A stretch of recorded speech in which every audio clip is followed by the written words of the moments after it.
kelas 5 ini. Nah, hari ini kita akan belajar tentang materi baru. Jadi materinya masih baru nih. Kayak kemarin sudah kita tinggalkan biar di belakang. Sekarang kita akan belajar materi yang baru.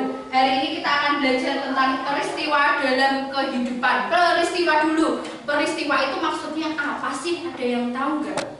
Peristiwa. Ada yang pernah dengar kata peristiwa? Kejadian, Ustazah. Betul, Mbak Ratih. Peristiwa itu artinya kejadian. Jadi sesuatu yang terjadi. Nah, ini kita akan belajar sesuatu yang terjadi di masa lampau negara kita, negara Indonesia. Subtemanya adalah peristiwa kebangsaan penjajahan. Jadi kan seperti yang kita pernah tahu, Indonesia itu pernah dijajah oleh bangsa asing sampai sebelumnya kita sampai akhirnya kita merdeka sampai sekarang ini. Baiklah. Nah, hari ini kita akan belajar tentang apa sih sebenarnya yang menarik bangsa asing itu mau datang ke Indonesia. Indonesia itu ada apa sih sebenarnya? Kenapa mereka sampai mau mampir datang atau bahkan tinggal lama sampai ratusan tahun di Indonesia? Nah, sekarang kita lihat gambar di depan dulu. Siapakah aku? Nah, semuanya kelihatan ya gambarnya ya? Oke. Kira-kira kalau kalian lihat gambar yang ada di depan ini, apa yang pertama kali muncul? Bumbu. Bumbu. Terus apa lagi? Minuman. Minuman. Terus apa lagi? Obat-obatan. Obat-obatan. Coklat. Apa lagi? Di depan ini ada apa aja sih jenisnya?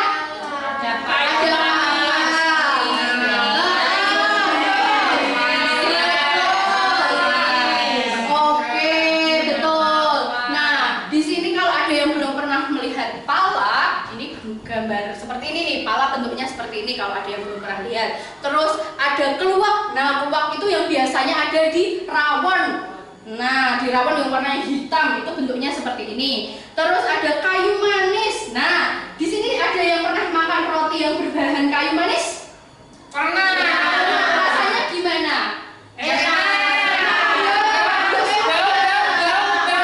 Bau kan wangi padahal loh.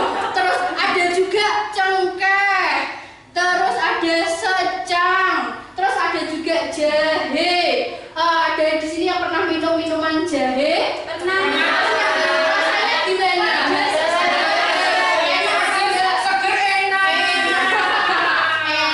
Nah, jadi tanaman-tanaman ini atau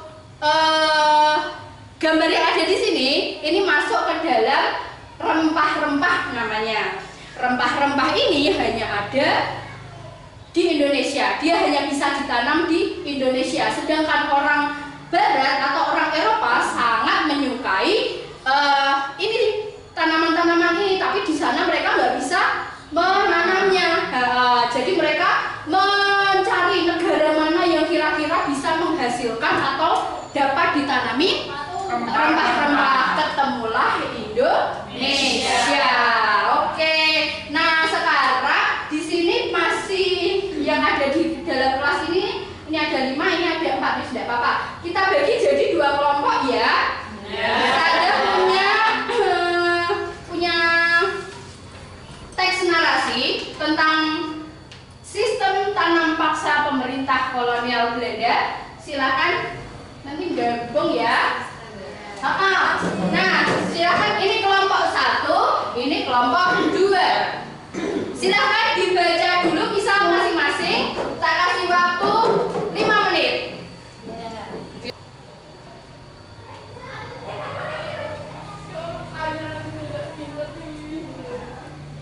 Kalau sudah dibaca, nanti silakan dicari isi dari bacaan tersebut itu apa saja. Jadi hal yang kalian bisa temui dari bacaan itu apa saja isinya. Coba.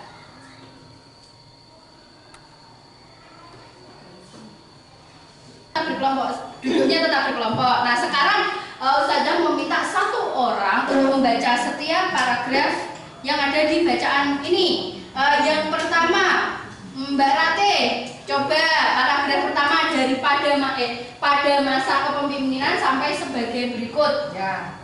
Sistem tanam paksa pemerintah kolonial Belanda. Pada masa kepemimpinan Johannes van der Bos, Belanda memperkenalkan sistem tanam paksa. Sistem tanam paksa pertama kali diperkenalkan di Jawa dan dikembangkan di daerah-daerah lain di luar Jawa. Di Sumatera Barat, sistem tanam paksa dimulai sejak tahun 1847. Saat itu atau transmigrasi. Oke, terima kasih. Hebat semuanya, bacanya sudah lancar. Kita tepuk tangan untuk kita semua. Oke, sekarang tadi kan kalian sudah menuliskan apa yang penting dari bacaan yang sudah dibaca. Nah, silakan nanti salah satu perwakilan kelompok maju ke depan untuk memberitahu kita semua apa yang kalian dapat dari teks narasi yang sudah kalian baca tadi. Sekarang silakan diputuskan siapa yang mau maju. Satu kelompok, satu orang.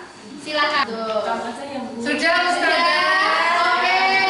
Dari kelompok satu dulu ya, kelompoknya Mbak Rati. Silakan siapa yang mau maju, silakan maju ke depan. Mbak Istiana. Mbak Istiana, oke Mbak Istiana. Ngomongnya yang keras ya, suaranya biar kedengeran sampai belakang. Baik, Ustazah. Ini langsung saja, Ustazah. Langsung aja yang didapat dari teks yang kamu baca itu apa isinya? Yang pertama itu ada pelaksanaan tanam paksa. Di antaranya ada 6 ini Ustazah. Oh, iya, yang baca. pertama itu jatah tanah untuk tanaman ekspor melebihi 1/5 tanah garapan, apalagi jika tanahnya itu subur. Yang kedua, rakyat lebih banyak mencurahkan perhatian, tenaga dan waktunya untuk tanaman ekspor sehingga banyak yang tidak sempat mengerjakan sawah dan ladang sendiri. Terus selanjutnya yang ketiga, rakyat yang tidak memiliki tanah harus bekerja melebihi 1 atau 5 tahun. Terus yang keempat, waktu pelaksanaan tanam paksa ternyata melebihi waktu tanam padi, sebab tanaman-tanaman perkebunan memerlukan perawatan terus-menerus. Yang kelima, setiap kelebihan hasil panen dari jumlah pajak yang harus dibayarkan kembali kepada rakyat, ternyata tidak dikembalikan kepada rakyat. Yang keenam, kegagalan panen tanaman wajib menjadi tanggung jawab rakyat atau petani. Terus di bawahnya ini ada akibat yang memberatkan rakyat Indonesia. Yang pertama, ada banyak tanah terbengkalai sehingga panen gagal. Rakyat makin menderita, wabah penyakit merajalela, bahaya kelaparan melanda Cirebon dan memaksa rakyat mengungsi ke daerah lain untuk menyelamatkan diri. Terus yang terakhir, mengusulkan langkah-langkah untuk membalas budi bangsa Indonesia. Yang pertama, ada pendidikan atau edukasi. Yang kedua, membangun saluran pengairan atau irigasi. Dan yang terakhir itu transmigrasi. Oke. Seperti itu, Ustazah. Oke, terima kasih Mbak Istiana. Tepuk tangan dulu Mbak Istiana. Sudah cukup jelas banget tadi ya. Silakan untuk kelompok yang kedua. Siapa yang mau maju ke depan? Silakan. Jawabannya sama, Ustazah. Sama. Ada yang beda, tidak apa-apa. Boleh. Yang beda apa? Aja ya. Ya wes tidak apa-apa. Ayo, yang beda Sama boleh. nggak apa-apa. Kan Kan nggak banyak tiru tiru. nah tadi. Yang beda itu tanam paksa itu diperkenalkan oleh Johannes van der Bos. Karena dia tahu di Sumatera Barat, di Minahasa, Lampung dan Palembang itu penghasil kopi. Terus ada Lampung dan Palembang penghasil pala, ada juga kelapa di Minahasa. Terus dari itu ada penyimpangan tanam paksa yang sudah disebutkan di kelompok 1 sama akibatnya. Gitu, Ustaz. Iya, terima kasih Mbak Anggun, tepuk tangan. Oke, tadi sudah cukup lengkap sekali ya apa yang sudah dipresentasikan oleh teman-teman kalian di depan. Nah, jadi mau coba kita review lagi sistem tanam paksa pemerintah kolonial Belanda. Tanam paksa yang namanya dipaksa itu berarti harus dan wajib dan tidak sesuai dengan kemauan rakyat ya. Nah, kalau kalian sudah baca ini tadi, kira-kira rakyat Indonesia saat itu senang apa menderita? Menderita. Kenapa tuh? Ada yang bisa jawab kenapa? Disuruh kerja. Disuruh kerja nggak dibayar, dipaksa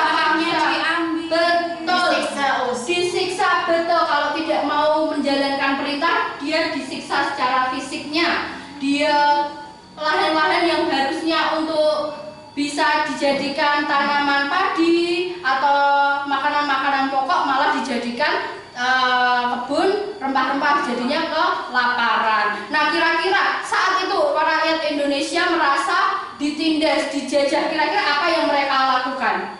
Yang dilakukan rakyat Indonesia saat itu menentang, betul. Nah, menentang karena penderitaan, mereka jadi punya kekuatan untuk menentang. Kita nggak bisa nih kayak gini terus. Akhirnya muncullah beberapa tokoh perlawanan yang memimpin pasukan untuk melawan tentara Belanda. Salah satunya, nah ini ada Sultan Hasanuddin dari Makassar. Makassar itu letaknya di sini kalau ada yang belum tahu. Makassar itu di Sulawesi, betul. Letaknya ada di Pulau Sulawesi. Di situ Sultan Hasanuddin memimpin rakyat-rakyat Makassar untuk melawan Belanda. Selanjutnya ada Pangeran Antasari. Pangeran Antasari pernah lihat nggak gambarnya? Pernah. Gimana dari aslinya? Di uang 2000 ya. Biasanya kalau buat jajan itu pasti ada Pangeran Antasari. Dia berasal dari Banjarmasin, Kalimantan Selatan. Terus ada Patimura. Betul, di uang 1000 yang sering buat jajan ya. Ini dari Maluku. Jadi beliau memimpin rakyat-rakyat Maluku untuk melawan. Lalu ada Sisingamangaraja dari Sumatera Utara, letaknya ada di sini. Lalu ada Sultan Agung Tirtayasa dari Banten.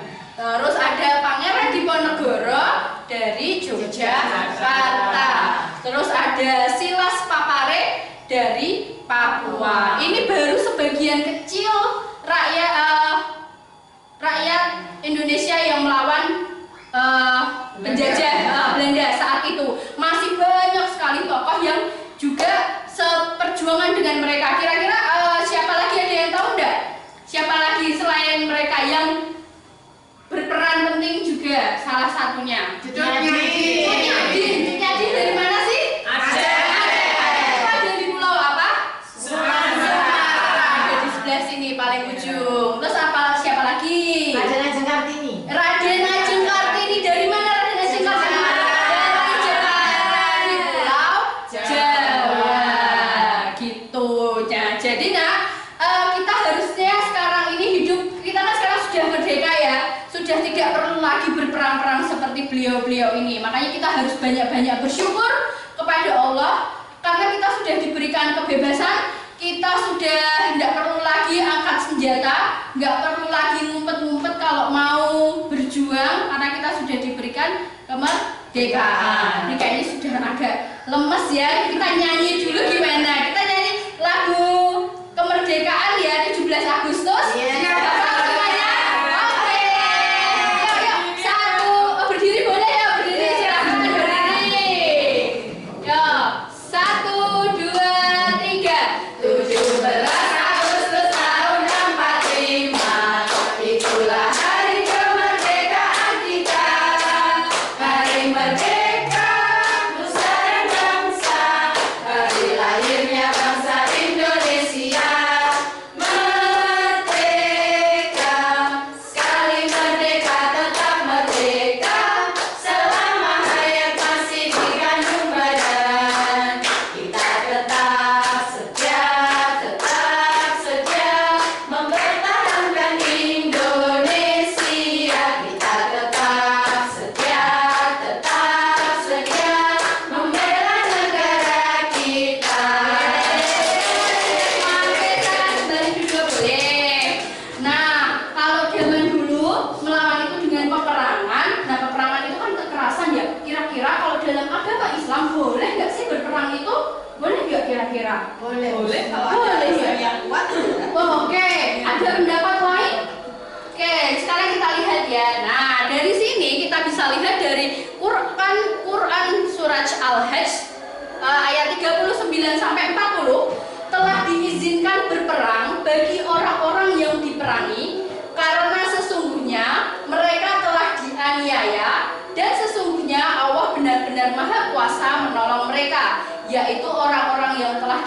dari kampung halaman mereka tanpa alasan yang benar, tak lain karena perkataan mereka, Tuhan kami hanyalah Allah. Nah, dari ayat ini kita bisa lihat kalau berperang melawan kejahatan demi mempertahankan hak kita itu diperbolehkan, gitu ya. Jadi tidak semuanya yang perang atau itu hanya kekerasan dan hal buruk, tapi juga mengandung kebaikan kalau itu untuk mempertahankan hak kita. Tuh. Jadi dari yang sudah kita pelajari hari ini, hikmah apa yang bisa kita ambil, nak? Salah satu yang coba mau minta pendapatnya, yang bisa kita ambil dari pelajaran kita hari ini tentang mempertahankan tanah kita dengan melawan penjajah yang sudah mengambil hak kita. Kira-kira? Oke, Mbak Nila coba apa? Kalau kita dizolimin, kita harus melawan dan kita harus mempertahankan hak kita. Oke, bagus. Ada yang lain? Oke, Mbak Rati. Harus bersyukur karena kita sekarang sudah merdeka, nggak dijajah. Oke, betul. Ada lagi? Aku Ustazah. Iya. Kita tidak boleh mengambil hak orang lain, Ustazah. Betul, tidak boleh mengambil hak orang lain. Oke, terima kasih, berarti semuanya memperhatikan materi kita hari ini. Nah, sekarang Ustazah pengen denger nih beberapa kata deh. Kita sebutnya satu-satu dulu ya. Kata-kata yang kira-kira berhubungan dengan materi yang sudah kalian pelajari hari ini. Yang pertama dulu apa? Yang pertama Paksa. tanam paksa. Terus apa lagi? Aku Ustazah. Iya, apa Mbak Mul? Peristiwa. Peristiwa. Oke. Terus apa lagi? Aku Ustazah Iya. harus bersyukur. Harus bersyukur. Terus ada lagi? Faktor. Oke. Terus faktor. Terus Rempah-rempah Ustazah. rempah-rempah. Terus satu lagi yuk. Perlawanan. Oke. Perlawanan. Perlawanan. Ya. Nah, sekarang dari kata-kata ini ada peristiwa, tanam paksa, faktor, rempah-rempah, perlawanan, dan harus bersyukur. Kita bikin kalimat yuk dari kata-kata ini yang berhubungan dengan materi kita hari ini. Yang pertama peristiwa dulu. Ada yang mau bikin kalimatnya? Apa? Dengan peristiwa tanam paksa tersebut, sekarang kita harus belajar lebih bersyukur karena sekarang kita lebih merdeka daripada masa penjajahan dulu. Oke, hebat Mbak Rati. Ada lagi? Aku. Oke, Mbak Nila. Peristiwa tanam paksa disebabkan oleh beberapa faktor. Salah satunya yaitu karena adanya rempah-rempah di Indonesia, sehingga bangsa Indonesia mengadakan perlawanan. Dan sekarang kita harus bersyukur karena kita sudah merdeka. Nah, sekarang nanti Ustazah akan bagikan lembar kerja. Nanti silahkan dikerjakan di rumah karena waktunya sudah habis. Silahkan dikerjakan di rumah, dikumpulkan besok pagi saat berangkat sekolah. Gitu ya. Siap, Ya. Ustazah. Ya.